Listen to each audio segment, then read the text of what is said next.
So good morning everyone, my name is Lalit Soni and you are watching Drishti IAS. In this live session, as usual, we will be discussing the Indian Express newspaper. We will be going through the important articles which has been given over here, and these articles will be important for your examination. So let's start our discussion. We'll be starting with the practice question which was given to you in the previous lecture, and then we'll be moving to the other sections of the discussion. Here we'll be talking about the fact of the day, and then we'll be moving to the constitution amendment. So here we'll be talking about some amendments which are important for us. Then moving further, mission for natural farming. Now in the explained section, there was this article which was given with respect to the natural farming. So we will be talking about that. After that, we will be talking about another article, a Lothal pit collapse. Now here you can say on the front page, a Lothal pit collapse that kills researcher, no ASI not trench dug within prohibited limits. Okay. So basically here we will not go into the event over here. We will not see that what has happened, but we will be seeing the importance of Lothal for us. Okay, since Lothal has been in news, there are chances that they might ask you, because UPSC has the tendency that if there is something which has been in the news and it has a backward linkages with the static syllabus of yours, then they will ask a question from that for sure. Okay, so that is one thing.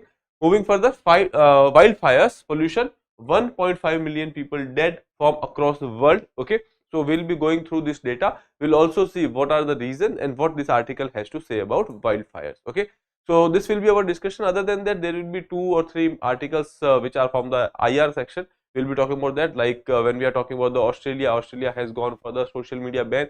So we will be talking about that as well.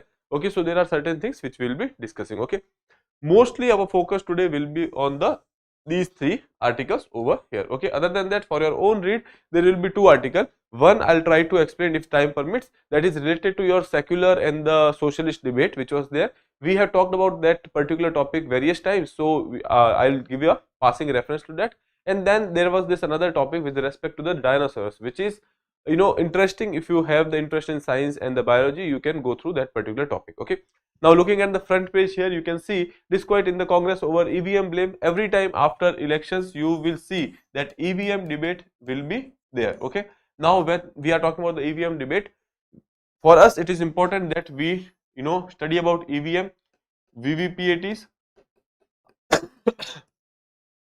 election commission and other election reforms which has happened in recent past, like 20-30 years. If you see election reforms, you can go through.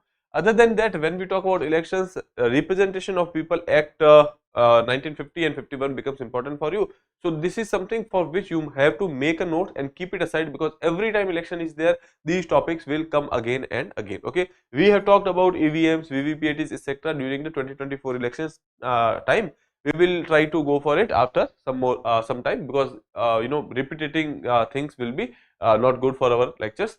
So we'll be going through these EVMs again whenever they have been talked about. Right now it was said that there was EVMs which has been tempered, but again Supreme Court has said that there is nothing like that. So this is about this today's front page. And now let's see, Litani river flows through which country? Yesterday we have talked about the Israel-Hezbollah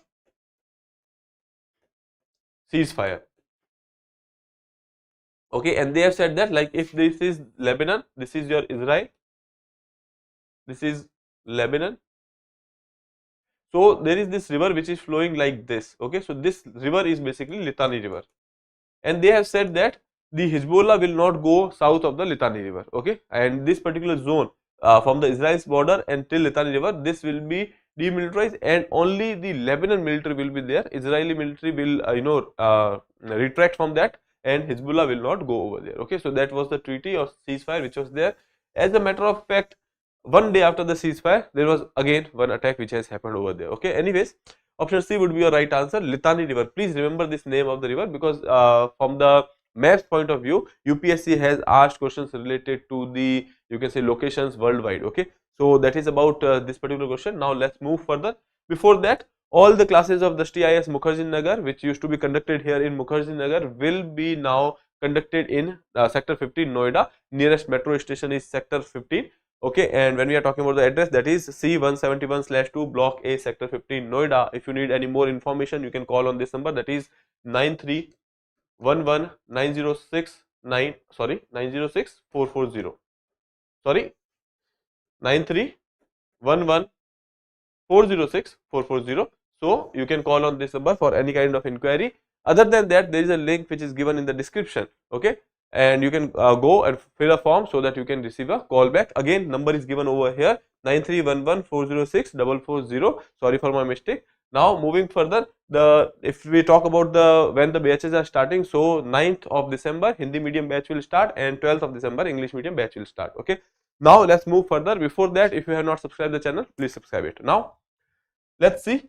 First is your fact of the day. Now today we will be talking about the UN High Seas Treaty. Okay, now what is high sea? When we talk about the high seas, these are the area which are outside the sovereignty of the states. Okay, the ocean areas or the marine areas or the seas which are outside the sovereignty of a particular country. Okay, no one country has a right over that particular seas. That is, these are your high seas or international waters. Okay, now high seas treaty, that is related to biodiversity beyond the national jurisdiction, that is BBNJ agreement. Okay, BBNJ agreement, that is biodiversity beyond national jurisdiction agreement. This becomes important for us because when we are talking about the biodiversity protection, climate change, etc., seas are also vulnerable. Okay, considering that the marine wildlife which is there, that is also, you can say, vulnerable, and that is why this treaty is important. Now for the first time, UN members have agreed on a unified legally binding treaty to protect biodiversity in the high seas.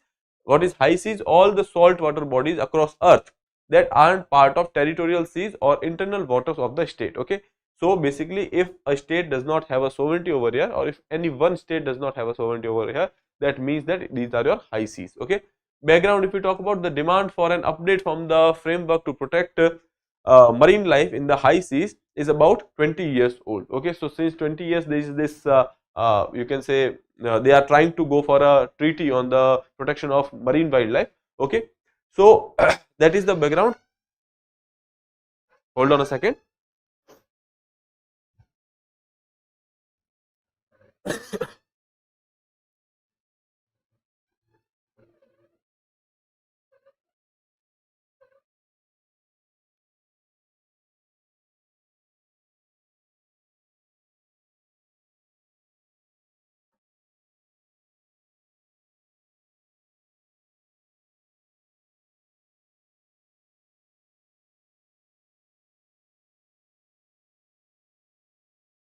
Okay.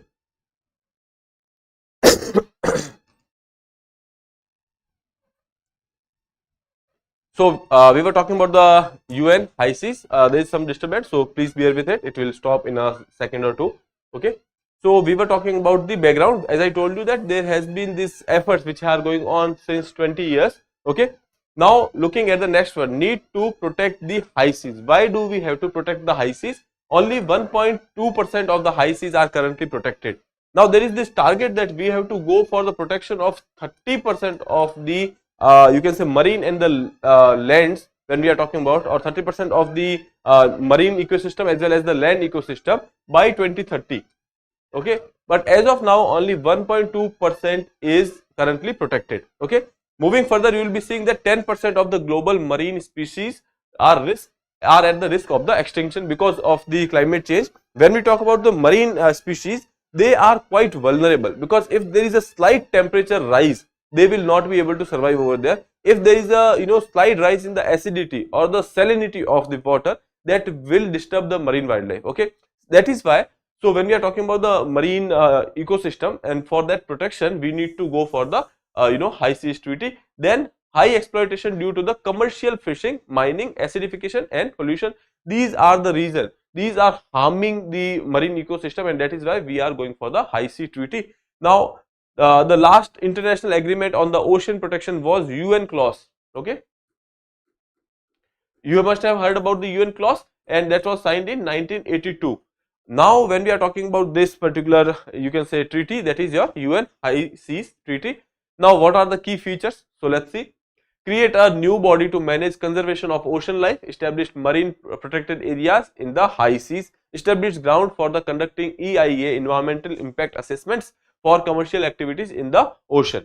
Other than that, who are the key players? So European Union, US, UK, China, they are basically part of the brokering the deal. Okay, moving further, significance, if we talk about achieving the 30 cross 30 target, as I told you, 30% of the land and marine ecosystem they want to protect, or they want to keep them or bring them under the protected areas. Okay, when we are talking about the national parks, or you can say your biosphere reserve, etc., these are protected areas. Okay, but you will see that there are very limited protected areas which are there in the marine ecosystem. Considering that, you will tell me the name of one of such protected area which is there in India, which is a marine biosphere reserve. Okay, so you can tell me in the comment box. So there is this target from the Convention on Biodiversity, that is UN Convention of Biodiversity COP15. They have said that they will go for the protection of 30% of the marine plus land areas by 2030. For that, this is important. Moving further, legal protection of the 2/3 of the oceans plus livelihood of the coastal communities. Now, when we are talking about the marine ecosystem, various coastal communities, or the you can say communities which are living around the coast and they are going for the fishing or other seafood related activities, etc., or you can say ecotourism, etc., all these things, all these communities are dependent on the you can say marine ecosystem, and for that they have said that legal protection of 2/3 of the oceans plus livelihoods of the coastal communities, comprehensive protection of endangered species habitats on more than 40% of the earth's surface. Okay, roadblock, what is the roadblock, what is the challenge over here? How to fairly share marine genetic resource, okay, eventually profits among the developed and developing countries. Now, when we are talking about those areas which are not under the sovereignty of a particular country, and there are also marine resources which are found over there, now how will you distribute that? The thing is, when you extract the marine resources, there is a technological requirement is there which developed countries has. Now, if developed countries are going for the exploration over there, they would not want to share it with the developing countries because they are spending money. So these are the you can say roadblocks which are there. Okay, now we can move further. We will be talking about the next thing, that is your constitutional amendment. Right, last time we have talked about the 91st also, and there are certain other points which are there with respect to the 91st. We will be talking about that. In the 91st, we have seen that they were mostly talking about the anti-defection. They were mostly talking about the anti-defection. Okay, so let's see. A member of either house of parliament or either house of state legislature belonging to any political party who is disqualified on the ground of defection, that he has changed the party post election, shall also be disqualified to hold any remunerative political post. Okay, with respect to the parliament or the state assembly, is there is a post like being a member of the you can say committee or being a minister, all these things if are there, that means that he will also be disqualified to be on that particular post. Okay, moving further, the provision of the 10th schedule, as I told you, 10th schedule is related to your disqualification, and we have anti-defection law. Okay, so 10th schedule, that is anti-defection law pertaining to the exemption from the disqualification in case of split by 1/3 members of the legislative party has been deleted. It means that the defectors have no more protection on the ground of splits, but there are certain grounds which are there with respect to the mergers. Okay, now if 2/3 of the party is getting out and merging with someone else, that is allowed, but the thing is earlier this particular thing was with respect to the splits that was there, which has been changed. Okay, so now we can move further to the next one, that is basically your first article related to the center's new mission for the natural farming. Okay, so yes, Gulf of Mannar, very good, that is Vamsi has given the right answer. Okay, now let's move further and start with the discussion. What is center's new mission to promote natural farming? Now, what is natural farming? That is the first of all the question rises. If you are not using any kind of chemical, if you are not using any kind of chemical fertilizer, okay, and you are using the natural you can say fertilizer or the vermicompost, etc. Now these are the techniques under which you are not using any chemical. These are called as natural farming. So basically what you are doing for mulching, etc., you are using the you can say crop residue or the you can say animal waste, etc. for the you can say enrichment of the soil, okay, for the fertilizing activities, etc. You are using the natural resources over here, okay. You are not using any kind of chemicals in that. That is why it is called natural farming, okay. Now let's see over here. National Mission on Natural Farming, NMNF, centrally sponsored scheme by Ministry of Agriculture and Farmer Welfare. Remember that it is a centrally sponsored scheme. Then moving further, it is if we are talking about the definition, it is chemical free farming system that only uses input produced using the livestock and the plant resources, okay, from the natural resources. If you are using the inputs, that means that you are going for the natural farming and you are not using any kind of chemicals, okay. So that has been promoted by the government. NMNF will first be implemented across the district with high fertilizer composition. Now why is that? Because if there is high fertilizer, that means that you are using high chemicals on the higher side, one thing. Second thing is, use of higher fertilizer, or you can say more than optimum amount of fertilizer, will also lead to pollution, okay. They will also impact the health of the soil in that particular area. Other than that, it will also increase the input cost for the farmer. For that, they will be focusing on first on those districts which are basically going for such activities, which are, you can say, using the fertilizers, chemical fertilizers, more than the national average, okay. So they will be focusing on that. Then moving further, what is NMNF? What is this particular farming? So it improves on the Bharatiya Prakritik Krishi Paddhati, okay. So earlier there was this Bharatiya Prakritik Krishi Paddhati. This was also launched by the NDA government only in 2019 to 24, okay, when they were in the second term. At that point of time, Bharatiya Prakritik Krishi Paddhati they have launched as a part of promoting natural farming. Now it will be a step ahead, or you can say it will be a rejuvenated model of, you can say, BPKP, okay. Now it is an umbrella scheme of Paramparagath Krishi Vikas Yojana. So you can remember all these names, that Paramparagath Krishi Vikas Yojana or Bharatiya Prakritik Krishi Paddhati, and now we have a national mission on natural farming, okay.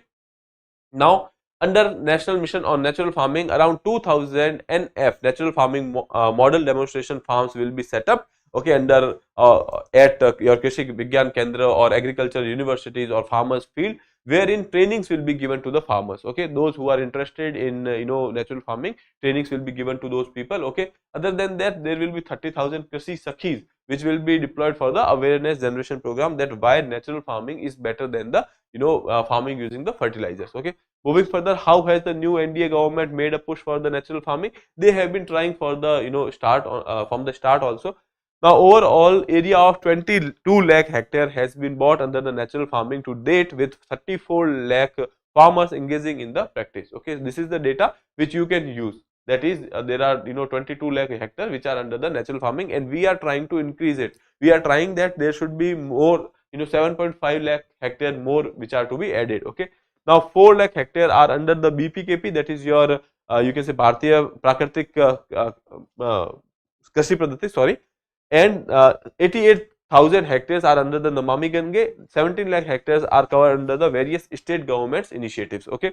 Now we are aiming to add 7.5 lakh hectares in the natural farming in the next few years. In the next 2 years, National Mission on Natural Farming will be implemented around in 15,000 clusters in the Gram Panchayats, which are willing and reach 1 crore farmers and initiate natural farming. Right now there are 34 lakh farmers. We are trying to reach to the 1 crore farmers. Now just know that there are 2-3 things which you can remember. One thing is 15,000 clusters in the Gram Panchayats.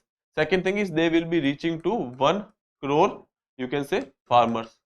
So this is something which is there in the, you can say, your aim and objective are there.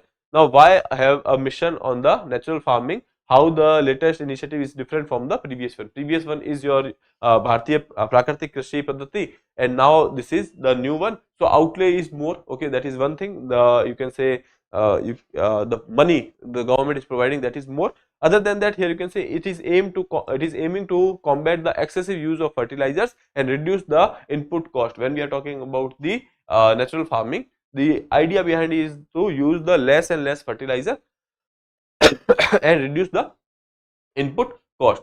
Moving further, here you can say rejuvenating soil health, fertility, quality, and building resilience to the climate risk like waterlogging, flood, and droughts. Now these are something which is important, that we are going for the sustainability, we are going for the, you can say, farming which is climate resilient, okay, and that is the need of the hour as well. Now moving further, agriculture minister has identified 228 districts across 16 states with input, that is fertilizer sale above all India average. As I told you, first we will be focusing on those districts which are having more on average fertilizer use, okay.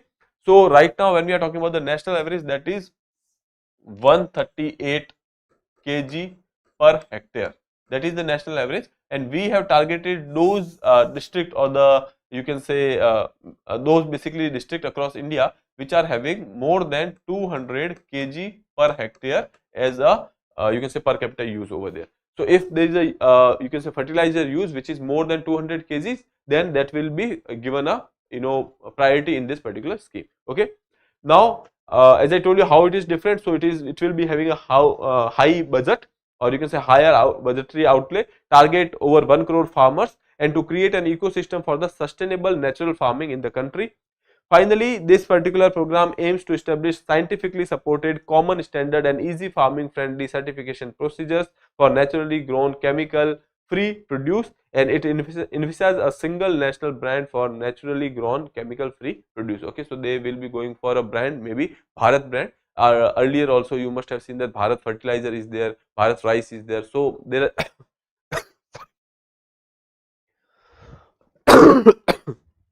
there are high chances that they might go for something like that in this particular arena too, okay. So here you can see what is the outcome, natural farming mission. So first they will be going for the infrastructure development, they have demonstrating farms they will be creating. Here we have seen that they will be going for creation of the 2000 demonstrating farms, okay, and support from the KVKs, that is your Krishi Vigyan Kendra. So at that your Krishi Vigyan Kendra or the agricultural universities, they will be going for the setup of demonstration farms, okay. So Krishi Vigyan Kendra, agricultural university, or the farmers produce organization, or the lands which are used by the farmers. Then moving further, what is the target? Target is to go for the, right now it is 22 lakh hectare under natural farming, this is right now, and they want to go for the more than that, they want to go for the 75 lakh hectare expansion plan. Moving further here, budgetary allocation if you talk about, so allocation is 2481 crore total outlay, out of which central government will be giving you 1584 crore and 897 crore will be given by the state contributions. Now training and the supports, we have seen that there will be 30,000 Krishi Sakhis which will be going for the awareness generation. Other than that also farmers will be given training on these particular, you can say, demonstration farms, training on the Jivamrit, training on Bijamrit, etc. Focus area is high fertilizer consumption districts, okay. These districts will be first, the issue of these districts will be first addressed, and then they will be moving to the other districts. Now here natural farming outcomes, what will be the benefit of the natural farming? So here you can say first, improved soil health, okay. You are not using any kind of chemical on the soil, that means that one, you will reduce the pollution, okay, eutrophication will not be there, and second thing is that will increase the soil health, fertility, etc., okay, enhancing soil fertility and the structure for better crop growth. Second is climate resilient, as I told you that they will be going for the climate resilient processes, so strengthening crops ability to withstand the extreme weather conditions, okay. Moving further, sustainable ecosystem, creating a balance and the self-sustaining farming environment and reduce input cost. Obviously, if you are not using much fertilizer or the chemicals in your farm, that will actually help you reducing the farmers cost over here, okay. Now we can move further to the next one, that is Lothal pit collapse that kills researcher, no ASI not, trench dug within the permitted limit, okay. So here you can say Harappan site of Lothal, researcher from IIT Delhi was killed when a trench she was working in collapsed on her, and series of missteps has happened. Now here they are saying that first of all she did not take a ASI is not, okay, she did not take a permission from ASI. Second thing is that the trench dug was within the prohibited limit. When we are talking about these sites, these are quite old site and there are high chances that they might collapse. So ASI actually, you know, demark the area that in this area you can go for the research and in this area you cannot, okay. So she was in the prohibited area, so that happening has happened. Anyways, for us what is important is that the word Lothal means the like Mohenjo-daro means Mount of the Dead, okay. Now Mohenjo-daro also means mound of the dead. Mohenjo-daro means this in Sindhi. In Sindhi, Mohenjo-daro means mounds of the dead. In Lothal, or you can say in Gujarati, Lothal means mound of the dead. Okay, so meaning of both the words is same. Okay, just difference of language is there. Just please remember that mound of the dead is referred for Mohenjo-daro as well as your Lothal. Second thing is Lothal is located between the Bhogao and the Sabarmati rivers near the Gulf of Khambat in Gujarat. Okay, so this you can remember the location of Lothal. Here you can see when we are talking about the prominent sites of Harappan, you can say civilization or the Indus Valley civilization. Okay, so you will be seeing that there are 4 points which you must remember. One is your first, like if we are talking about the, you can say topmost site, or you can say northernmost site that you can see, that is Shortugal, that is there in Afghanistan. Now this is the only site which is there in Afghanistan. Most of the sites of this Indus Valley civilization are in India and Pakistan only. Only one site is there, that is Shortugal, that is there in Afghanistan. Okay, so that is one fact which you have to remember. Second thing is, if you have to go for the westernmost point of this particular civilization, so here we have Sutka Jen Dor. Okay, Sutka Jen Dor. Now this is the, you can say westernmost point of this particular civilization. Okay, coming to the next part over here, the southernmost point, that is your Daimabad. Okay, so that, and if we are talking about the easternmost point, that is Alamgir.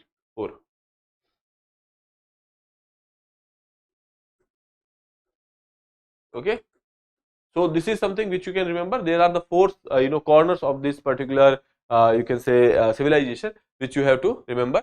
Then coming to the next one over here, if you look at this particular place over here, that is basically a Lothal area. Okay, now this is, you can see this is a dock over here, dockyard over here.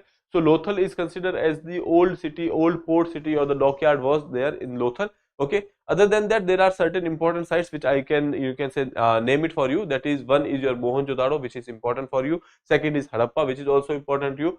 Important for you. Harappa is on the Ravi river. Okay, when we talk about the Mohenjo-daro, that is on the Indus river. Now other than that, there are Chanhudaro, Ganeriwala, Rakhigadi. Rakhigadi is the largest site. As of now, Rakhigadi is the largest site of your Indus Valley civilization, and this was recently discovered site. Okay, and when we are talking about other than that, in Rajasthan we have Kalibanga, we have Dholavira. Dholavira is also important for you. Amri is important, Surkotra is important. Okay, so all these sites are important for you.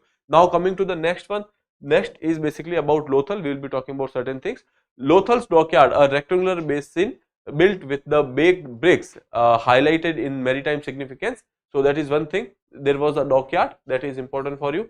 When we talk about the you can say importance of Lothal, one thing is that there is a dockyard. Okay, then though the undeciphered in this script leaves some debate about the status of India's first port, its role in the trade is well supported. Now moving further, Lothal seals, there are various seals which has been identified over there, have been found in other ancient cities, pointing to the connection with the Sumerians. Okay, now Sumer, that is basically modern days Iraq, which is there, and Bahrain and Iran. Now when we are talking about this Sumerian civilization, there are various sites of this particular civilization wherein the Lothal seals has been found over there. That means that there was some kind of trades, or you can say there was some kind of connection. People from Lothal might have gone there, or people from that particular civilization might have come over here.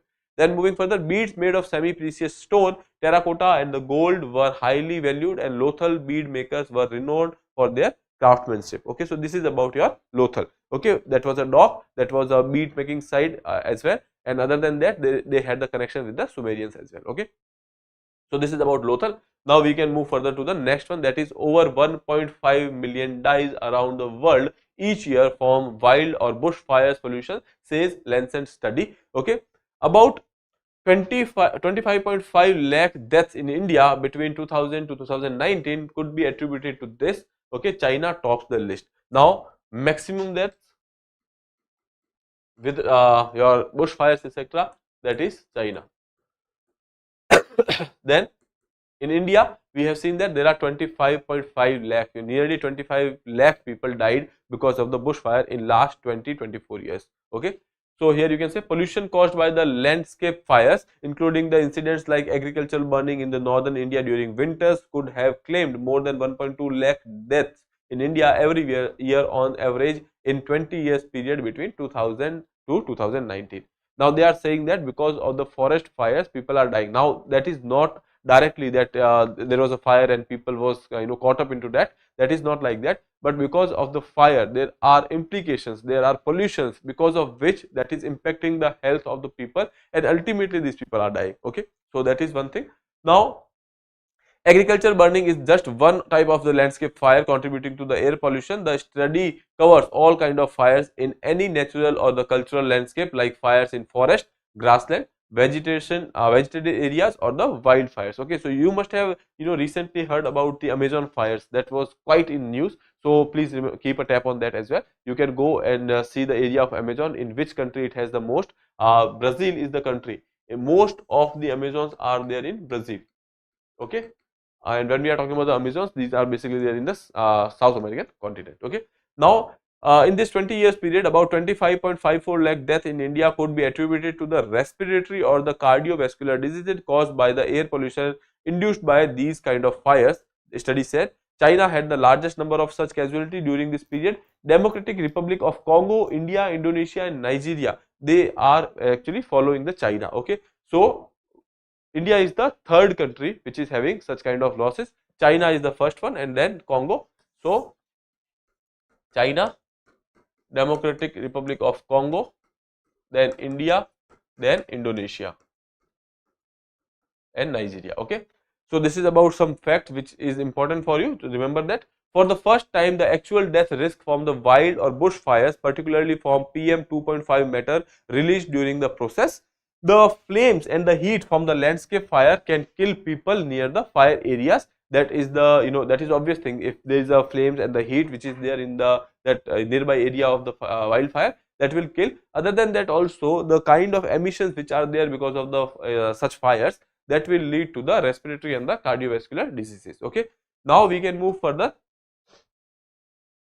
Uh, Next is the large scale burning events such as the forest fires or the agricultural fires contribute to the larger air quality problem at both local and the regional scale. Such fire events generate significant emission of smoke that contains black carbon and other fine particles that impact the health, air quality, and the climate. When we talk about the forest fire, mostly you will be seeing that black carbon, PM 2.5, and when we are talking about this sulfur based oxides, carbon dioxide, carbon monoxide, these are some of the emission which used to be which you will be finding when there are wildfires. Okay, now moving further to the next one, that is Australia passes social media ban for children under 16. Australia approved a social media ban for children under age 16. If you are under this particular age, then you might need a consent of your parents. 14 to 16, for 14 to 16 you need a consent from your parents. Okay, and how it will impact the industry, that is a different thing, because obviously social media is a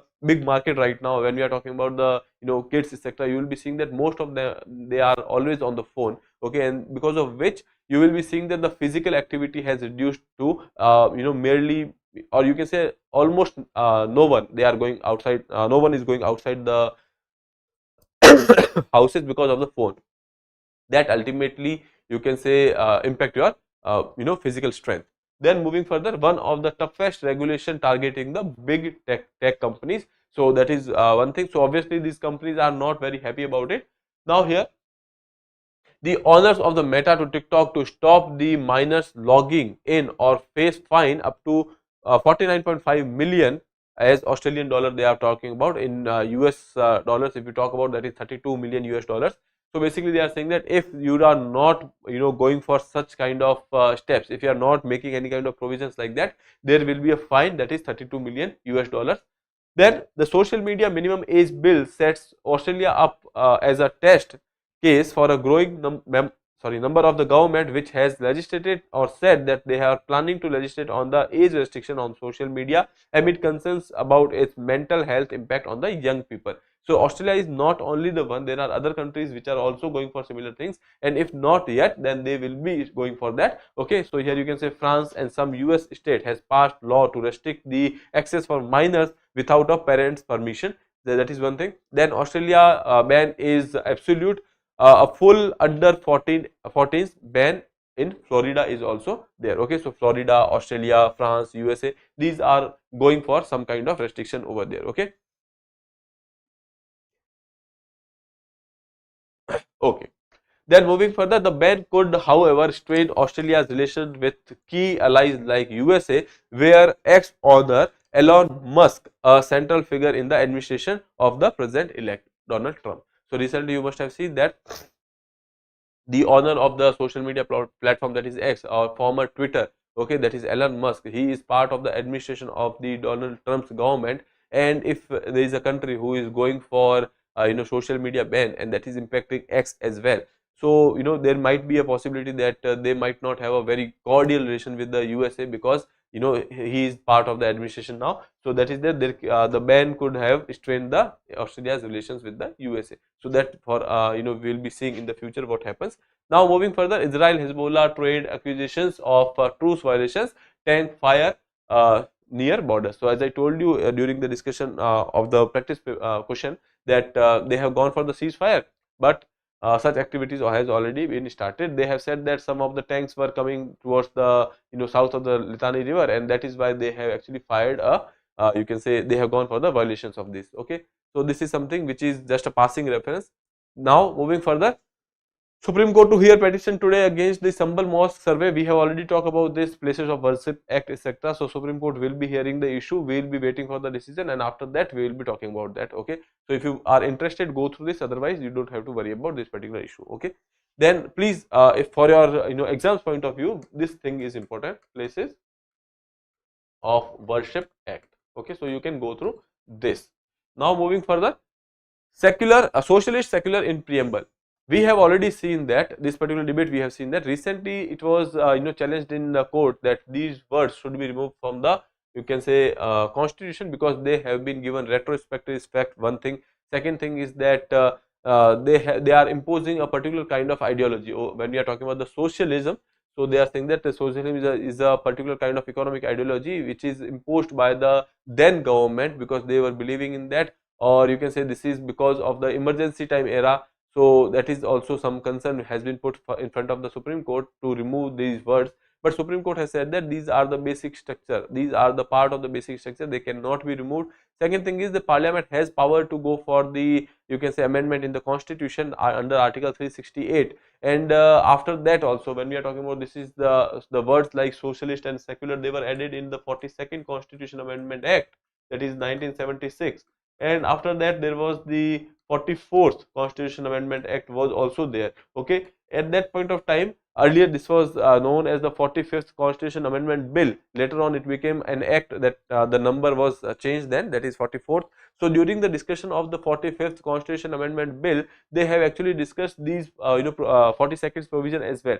So it has been discussed in the Parliament has scrutinized that, and then they have come up with the next amendment. So that is why Supreme Court has said that these are a part of the basic structure, and people has actually adopted it. Okay, people has imbibed these particular philosophies in their lives, and they have accepted that India is a secular country, India is a socialist country. Now they have taken their own interpretation. That is a different story. When we are talking about the socialism, India's socialism is not how socialism is there for the world.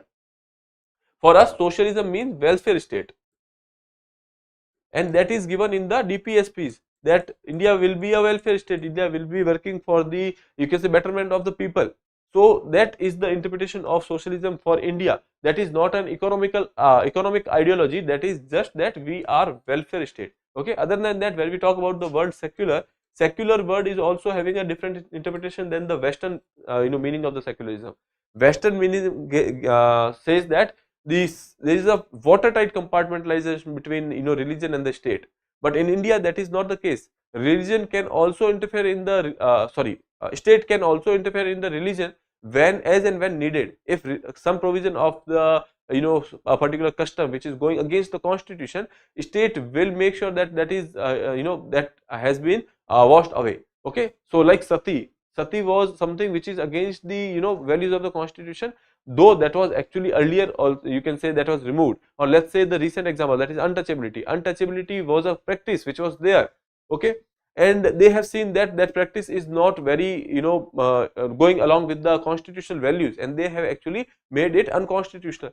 Like that also, if there is a religious practice which is against the values of the constitution, they will, declare it unconstitutional. Okay, so we have the state interference which is there in the regulation of some certain aspect of the, you can say, religion as well. So that is why there is no watertight compartmentalization. Only thing is that state will not favor a particular religion. They will not give a particular privilege to a religion, or do not discriminate, on the basis of the religion.